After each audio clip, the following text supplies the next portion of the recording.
Well, here's a short update on the little side 54 project.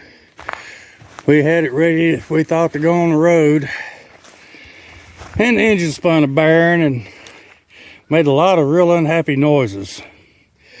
So, in the spirit of hot rodding and calling together the stuff I got laying around the shop, gonna do a heart transplant. And that was as good a time as any, just to go stupid with it. So we're gonna do this with a 4-speed and highway gears, and then figure out what the next step is. And then hopefully get back on the Falcon, maybe. Do something with the 2-door, maybe. Oh, too many irons in the fire.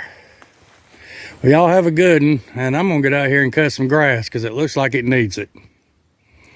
Y'all have a good one.